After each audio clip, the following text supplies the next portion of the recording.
नमस्कार दोस्तों, आपका स्वागत है आपके अपने YouTube channel GK by Sandeep Khan sir पे।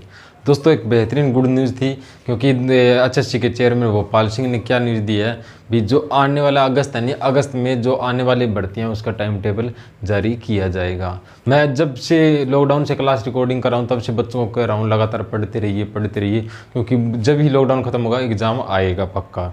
तो उसी के अकॉर्डिंग अभी आपने गुड न्यूज़ सुन ली होगी। तो जो बच्चे तैयारी कर रहा है उसके लिए बहुत बेहतरीन मौका है, और जो बच्चा तैयारी छोड़ चुका था उसके लिए देखो मेहनत करनी पड़ेगी। जो बच्चा पहले धीरे धीरे मेहनत कर रहा था वो अभी उसका बेस अच्छा बन चुका है, और जो बच्चा अब नई तैयारी करना है वो अपना रात दिन एक लगा दो अपने सपने को अचीव करने के लिए। क्योंकि जो इंसान होते हैं ना वो 3 प्रकार के होते हैं अपने लक्ष्य के प्रति।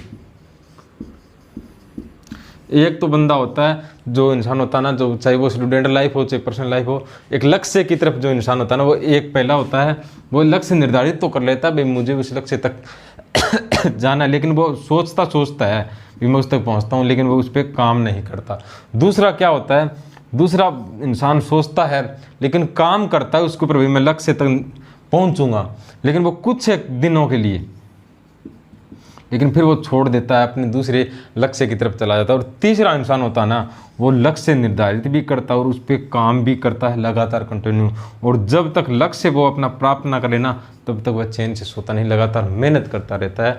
यानी जो आपको बनना है वो तीसरा बना, लगातार मेहनत करते रहिए, आपका लक्ष्य आपको पक्का मिलेगा। ठीक है। और जो सीरीज हमने स्टार्ट कर रखी है प्रीवियस ईयर क्वेश्चन की, जो पेपर है प्रीवियस ईयर के वो सोल्यूशन कर रहे हैं, तो आज के बेहतरीन क्वेश्चन रहेंगे। क्लास आपकी अच्छी लगे तो कमेंट करना और शेयर करना और लाइक करना, और कमेंट करके जरूर बताना भी कैसे क्वेश्चन थे और कैसे आपका बेस बन रहा है। अच्छे क्लास लग रही है तो अपने दोस्तों को भी बताया करो। तो सबसे पहले आज का क्वेश्चन कौन सा रहेगा, देखो 1857 की क्रांति के समय सांपला असौदा रियासत का नवाब कौन था।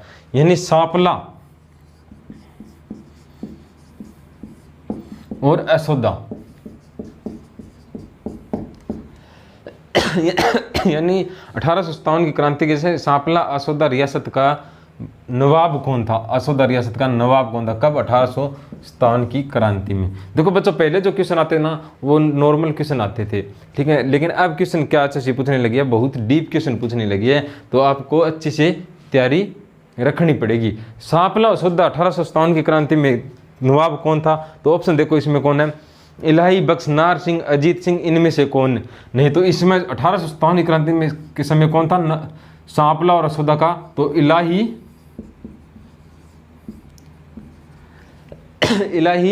बख्श कौन था, इलाही बख्श। सर जी ये कौन था इलाही बख्श, पहली बार नाम सुन रहे हैं। हाँ पहली बार नाम सुन रहे हो, लेकिन आपको इतना डीप पढ़ना पड़ेगा क्योंकि क्वेश्चन आया हुआ है। तो इलाही बख्श कौन था, देखो 1857 की क्रांति के दिल्ली के नवाब कौन थे,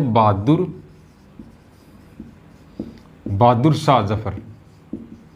और जिन बच्चों ने पहले जो क्वेश्चन था उसका आंसर दिया ना उनके नाम लूंगा, और आपके लिए आज और एक बेहतरीन क्वेश्चन रहेगा।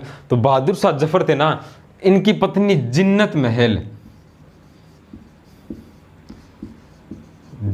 महल के पिता कौन थे, तो इलाही बख्श थे।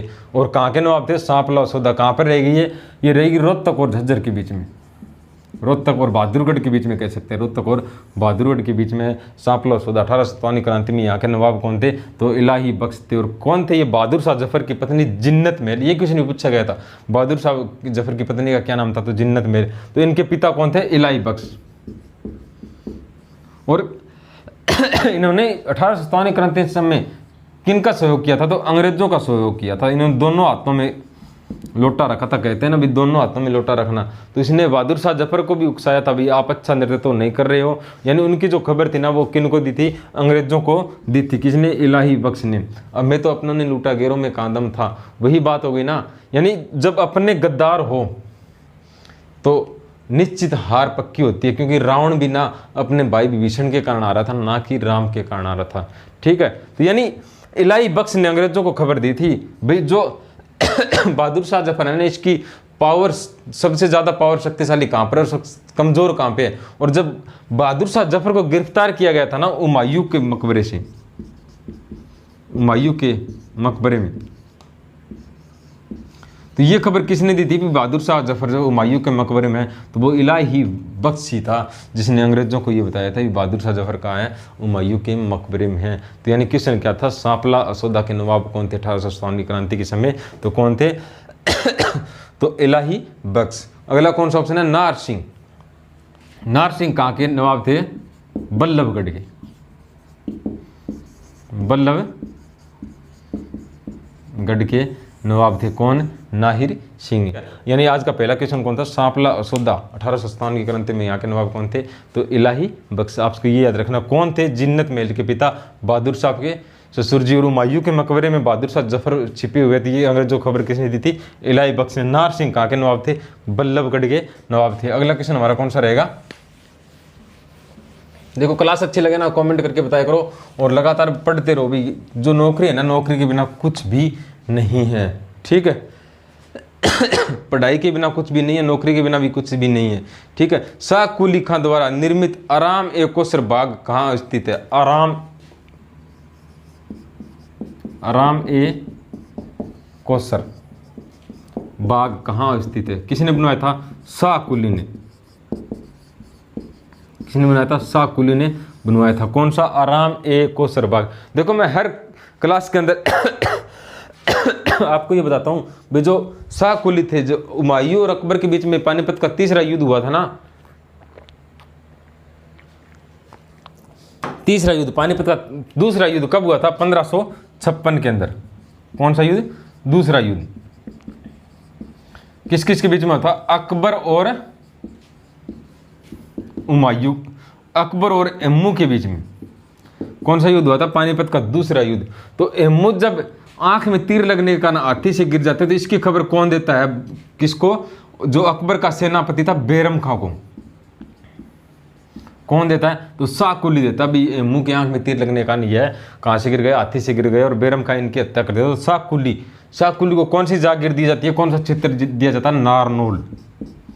जो बच्चा लगातार क्लास लगा रहा ना उसको तो ये पता है, नारनौल। मैं हर क्लास के अंदर जब नारनौल का जिक्र आता हूँ तो आपको बताता हूँ, शाह कुली का मकबरा, इब्राहिम सूरी का मकबरा कहाँ रहेगा, नारनौल के अंदर रहेगा। तो थोड़ा सा बच्चा अगर कॉमन सेंस लगाए ना, तो आराम ए कौसर बाग कहाँ स्थित है, जो शाह कुली द्वारा बनाया गया था, तो ये कहाँ रहेगा, नारनौल के अंदर रहेगा। क्योंकि क्वेश्चन आपको अगर डायरेक्ट याद ना हो ना, तो उससे आप कॉन्सेप्ट थोड़ा सा अपना कॉमन सेंस लगा के जोड़ के कर सकते हो। क्योंकि शाह कुली का संबंध कहाँ से है, नारनौल से है। और आराम ए कौसर बाग कहाँ रहेगा, तो ये रहेगा नारनौल के अंदर ही रहेगा, ठीक है। अगला क्वेश्चन कौन सा है, सलारगंज गेट कहाँ स्थित है, सलारगंज गेट, सलारगंज गेट कहाँ स्थित है, तो ये कहाँ रहेगा, पानीपत में रहेगा भाई। सलारगंज गेट कहाँ रहेगा, पानीपत के अंदर रहेगा। और पानीपत से बात करें तो अली की दरगाह, अल्ताफ हुसैन अली इसका पूरा नाम था, मिर्जा गालिब के शिष्य थे। अली की दरगाह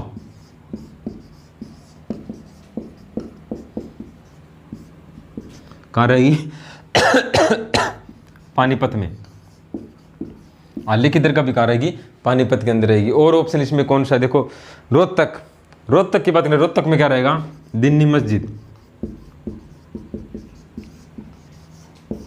दिन्नी मस्जिद, शीशों वाली मस्जिद, शीशों वाली मस्जिद, ये भी कहाँ रहेगी, रोहतक में रहेगी, ठीक है। और अगला क्वेश्चन हमारा कौन सा रहेगा, भगवान विष्णु द्वारा, भगवान विष्णु का स्थायी निवास हरियाणा के किस तीर्थ स्थल में माना जाता है, भगवान विष्णु का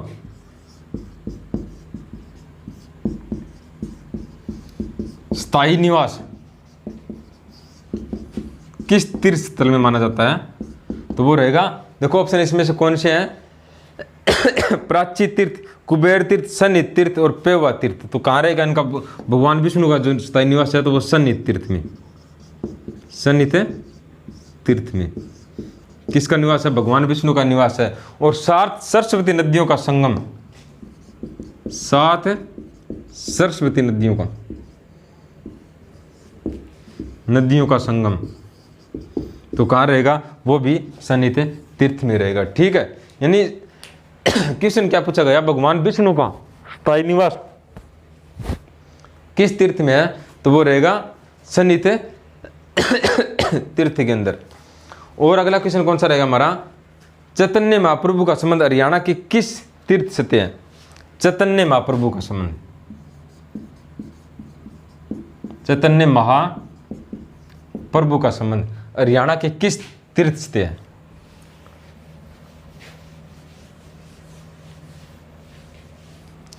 चैतन्य महाप्रभु का संबंध हरियाणा के किस तीर्थ स्थल से है? तो ऑप्शन कौन सा रहेगा, कमलनाथ तीर्थ, मार्कंडे तीर्थ, आपका तीर्थ और कुबेर तीर्थ। यानी कौन कौन से ऑप्शन है, आपका तीर्थ, कमलनाथ तीर्थ, कुबेर तीर्थ, और ऑप्शन कौन सा इसमें मार्कंडे तीर्थ।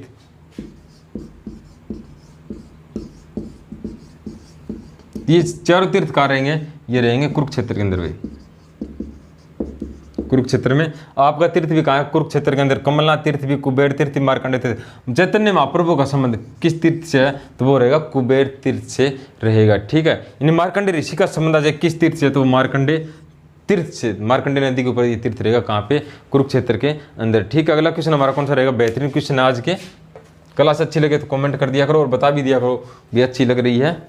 लगातार क्लास से आपके लिए बनाता रहूँगा। ठीक है, अगला क्वेश्चन देखते हैं।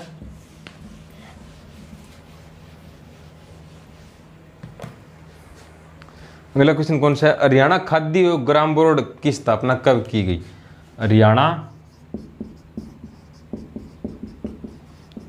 खाद्य एवं ग्राम बोर्ड की स्थापना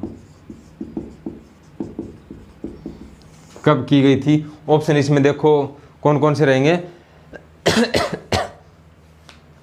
1947 4 मार्च 1947, 2 फरवरी 1966, 1 फरवरी 1969। तो हरियाणा खाद्य और ग्राम बोर्ड की स्थापना कब की गई थी? 1 फरवरी पूछे गए क्वेश्चन अभी 1969 के अंदर हरियाणा खाद्य और ग्राम बोर्ड की जो बोर्ड था उसकी स्थापना की गई थी। ठीक है, अगला क्वेश्चन हमारा कौन सा रहेगा, गुरु तेग बहादुर शहादत देने दिल्ली जाते समय रास्ते में 13 दिन किस पवित्र स्थल पर रुके थे? तो यानी गुरु तेग बहादुर जी कहाँ जाते हुए दिल्ली में अपनी शहादत यानी शहीदी देने के लिए जाते वक्त कहाँ रुके थे? तो ये रुके थे गुरुद्वारा लाखन मांजरा। गुरुद्वारा लाखन मांजरा कहाँ रहेगा? ये रहेगा रोहतक के अंदर। कितने दिन रुके थे यहाँ पे? 13 दिन रुके थे। कौन? गुरु तेग बहादुर। तेग बहादुर दिल्ली जाते समय अपनी शहीदी देने के लिए दिल्ली जाते समय कहाँ रुके थे? तो गुरुद्वारा लाखन मांजरा में कितने दिन रुके थे? 13 दिन रुके थे। ये कहाँ रहेगा? ये रोहतक के अंदर रहेगा। ठीक है, अगला क्वेश्चन हमारा कौन सा रहेगा, भिवानी में नौजवान भारत सभा की स्थापना किसने की थी? नौजवान भारत सभा की स्थापना भिवानी में नौजवान भारत सभा की स्थापना किसने की थी? कहाँ पे? भिवानी में। बहुत अच्छे अच्छे क्वेश्चन आए हुए क्वेश्चन, लगभग बच्चे कंफ्यूज होते हैं। एक बार अगर आपके समझ में नहीं आए तो 2 बार क्लास देख लेना, आपके पक्का याद हो जाएंगे। और मैं उम्मीद करूँगा भाई यहाँ से आने वाले एग्जाम में क्वेश्चन पूछे जाएंगे। तो इसके जो किसने स्थापना की थी भिवानी नौजवान भारत सभा की? तो राधा कृष्ण वर्मा ने। राधा कृष्ण वर्मा ने इसकी स्थापना की थी। ठीक है, और रोहतक में ओम रूल का नेतृत्व किसने किया था? तो पंडित नेकीराम शर्मा ने किया था। ठीक है, अगला क्वेश्चन हमारा कौन सा रहेगा,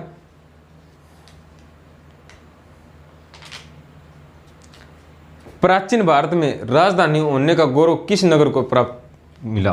तो प्राचीन भारत में भारत की राजधानी होने का गौरव हरियाणा के किस शहर को मिला था? ये क्वेश्चन आप कमेंट में बता देना। यानी प्राचीन भारत में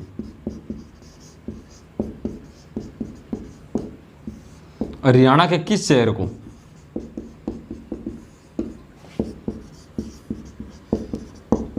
राजधानी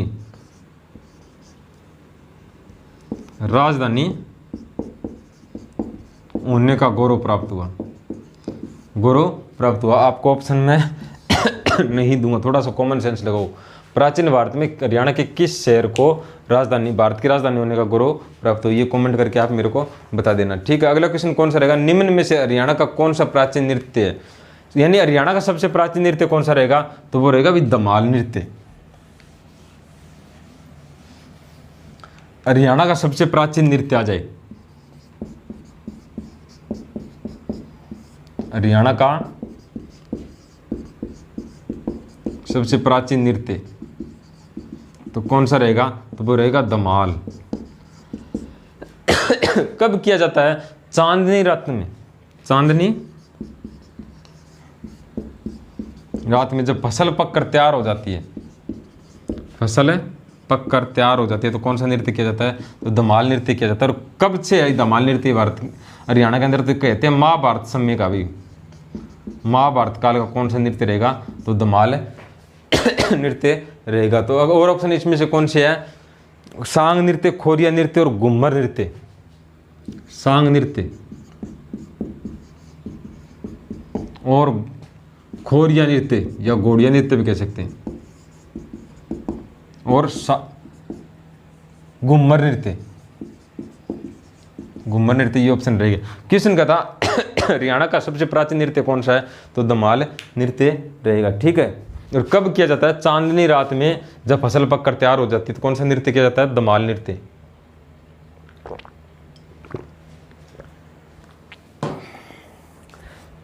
अगर बात करें सांग नृत्य की तो 1730 के लगभग में हरियाणा में कौन सा नृत्य प्रसिद्ध था? तो सांग नृत्य प्रसिद्ध था। जो लकड़ी के तख्तों पर पुरुषों द्वारा किए जाने वाले नृत्य कौन सा है? सांग नृत्य रहेगा। अगर खोरिया नृत्य की बात करें तो विवाह के अवसर पर कौन सा नृत्य किया जाता है? तो खोरिया नृत्य किया जाता है। विवाह के अवसर पर कौन सा नृत्य किया जाता है? खोरिया नृत्य किया जाता है विवाह के अवसर पर।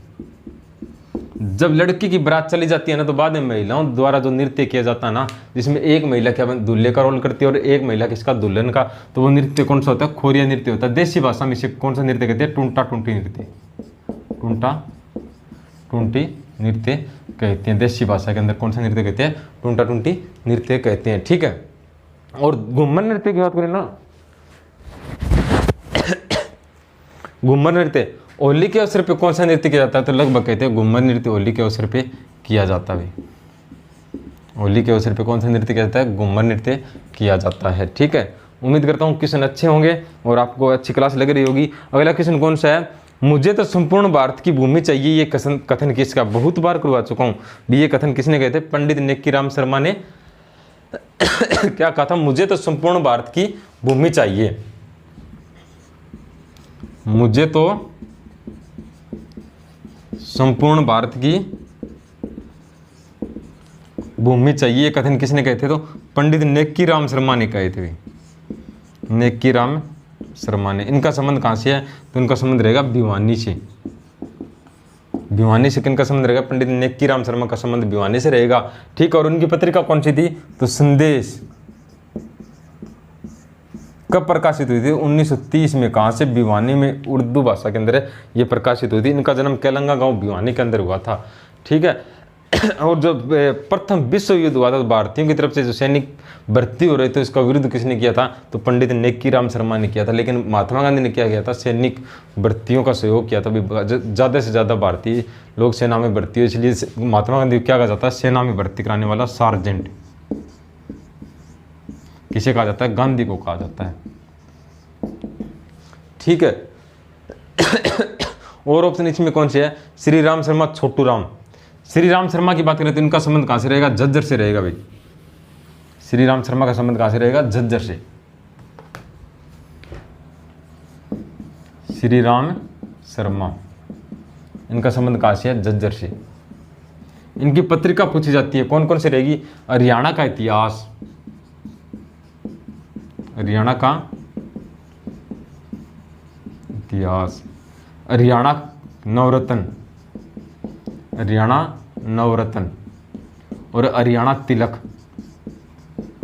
हरियाणा तिलक। बहुत बार क्वेश्चन पूछे गए इनसे भाई। हरियाणा का इतिहास, हरियाणा का नवरत्न, हरियाणा के तिलक किसकी रचना रहेगी? तो पंडित श्री राम शर्मा की। ठीक है। छोटू राम की बात करें, छोटू राम की पत्रिका कौन सी थी? जाट गजट। छोटू राम की कौन सी थी? जाट गजट। ये भी बहुत बार पूछी गई थी। 1916 के अंदर प्रकाशित हुई थी। ठीक है। उर्दू भाषा के अंदर प्रकाशित हुई थी, साप्ताहिक पत्रिका थी जाट गजट। अगर छोटू राम का संबंध आ जाए तो सांपला गांव, गड्डी सांपला, रोहतक से रहेगा। ठीक है। अब छोटू राम नगर कर दिया गया उसे गांव का नाम। अगला क्वेश्चन हमारा कौन सा रहेगा, सबसे बेहतरीन क्वेश्चन रहेगा अगला भी। 1845 में लाडवा जो विद्रोह था उसका लीडर कौन था? 1845 के अंदर कौन सा विद्रोह? लाडवा का विद्रोह। देखो मैंने पहले बताया था ना भाई, अजीत सिंह का जिक्र आएगा।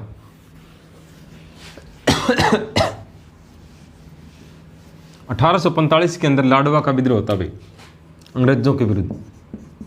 कौन सा? लाडवा का विद्रोह। इसका नेतृत्व किसने किया था? तो अजीत सिंह ने किया था।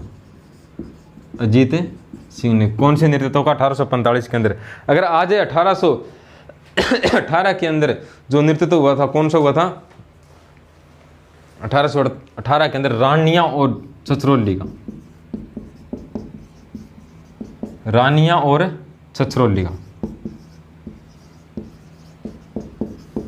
जो विद्रोह हुआ था, इसका नेतृत्व किसने किया था? छछरौली वाला का किया था जोधा सिंह ने। जोधा सिंह ने। रानिया वाला का किसने किया था? जाबित खान ने इसका 1843 में। कौन सा? कैथल का नेतृत्व किसने किया था? गुलाब सिंह ने। गुलाब सिंह ने। यानी क्वेश्चन क्या पूछा गया था? लाडवा का जो विद्रोह हुआ था ना उसका नेतृत्व किसने किया था? अजीत सिंह ने। 1818 में रानिया का विद्रोह हुआ, इसका नेतृत्व किसने किया? जाबित खान ने। 1818 में छछरौली का जो विद्रोह हुआ उसका जोधा सिंह ने। 1843 में कैथल का विद्रोह हुआ, उसका नेतृत्व किसने किया था? गुलाब सिंह ने किया था। ठीक है। और बाबर के विरुद्ध 1527 में मेवात में विद्रोह होता है, वो कौन करता है उसके विरुद्ध? हसन खां मेवाती। हसन खां मेवाती। और 1530 में एक विद्रोह और होता है कैथल के अंदर, मोहन सिंह मंडार। मोहन सिंह मंडार ये कहाँ से विद्रोह करते हैं? तो कैथल से विद्रोह करते हैं। ठीक है। 1857 की क्रांति के अंदर मेयो जातियों के लोगों का बहुत बड़ा योगदान था, लेकिन अपने ही जब गद्दार होते हैं ना तो वो कहते हैं हरा देते हैं। ठीक है। यानी जिंदगी खत्म कर देते हैं। नेगेटिव लोग होते हैं ना तो वो आगे बढ़ते हैं और ना किसी को बढ़ने देते हैं। इन लोगों से आपको दूरी बना के रखनी है। दूरी ये नहीं वे नेगेटिव लोग आपके, देखो नेगेटिव लोग कौन होते हैं? अपने आसपास के ही सर्कल के होते हैं। उनसे ये नहीं भी उनसे बातें करने छोड़ दो, नहीं, अपने दिमाग के अंदर होते हैं ना, वो दूरी बना लो। अगर वो कुछ बातें कर रहे हैं तो उनको इग्नोर करना सीख लो। और वो क्या करते हैं, जब आप पढ़ने बैठते हो ना तो किसी ना किसी बहाने वो आपके पास आएंगे या किसी को भेज देंगे। वो एक सर्कल होता है, बच्चों को डिमोटिवेट करें, उनको नौकरी नहीं लग देना। वो एक व्यक्ति नहीं होता, वो एक सर्कल होता है, ग्रुप होता है आपके विरुद्ध। और उस ग्रुप को फाइट करने के बाद कहते हैं ना, चक्रव्यूह कौन रचता है? अपने ही रचते हैं। ठीक है। तो उनसे बच के रहना है। अगला क्वेश्चन कौन सा रहेगा? बेहतरीन क्वेश्चन रहेगा अगला भी।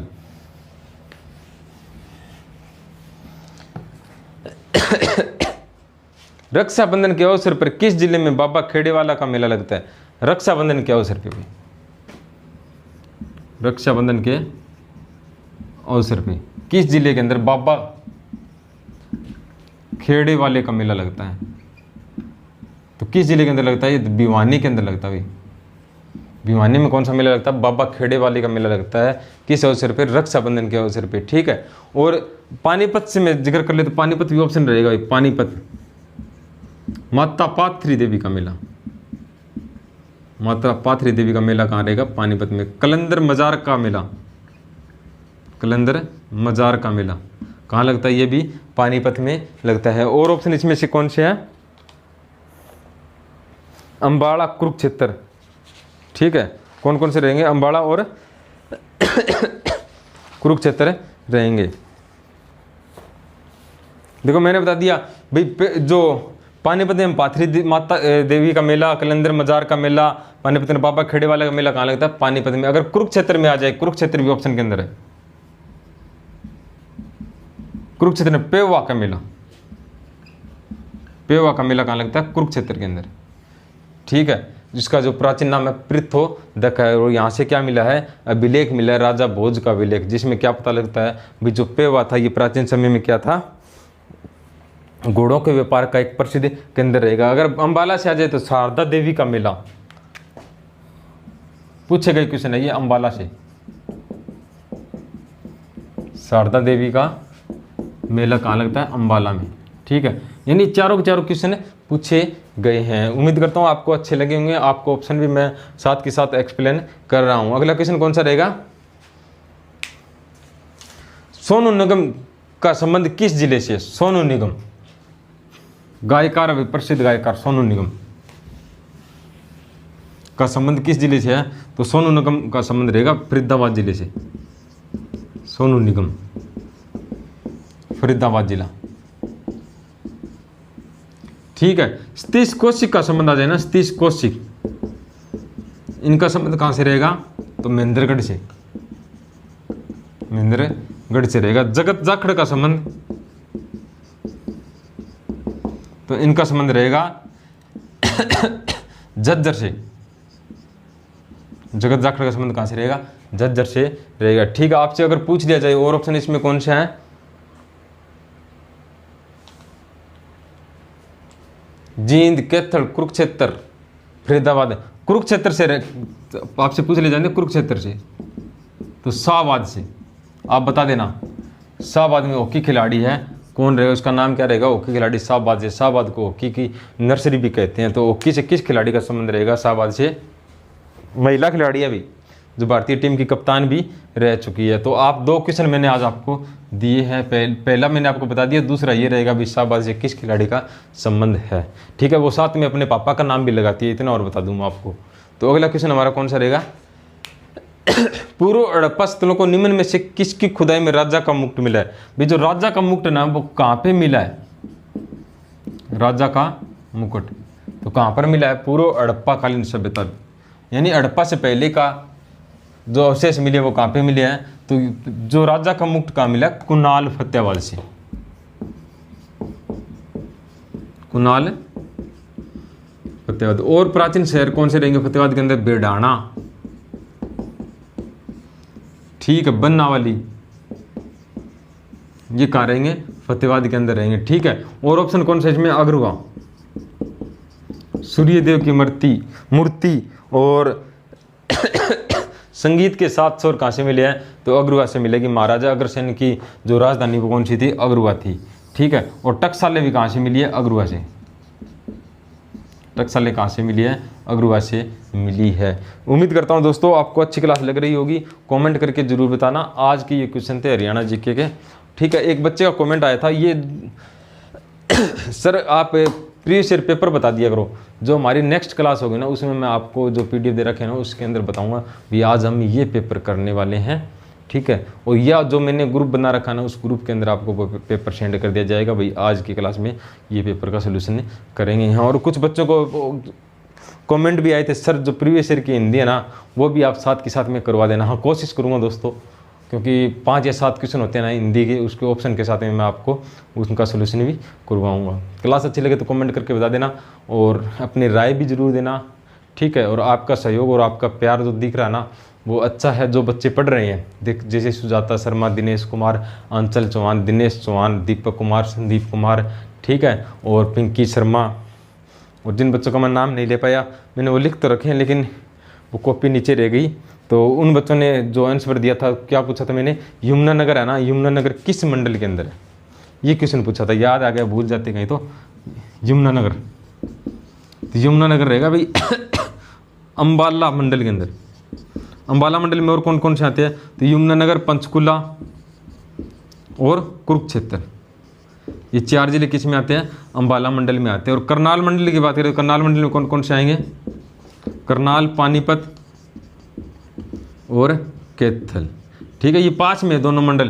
कहीं बच्चे यमुनानगर करनाल के अंदर ले जाए, करनाल में नहीं आएगा, ये अंबाला के अंदर आएगा।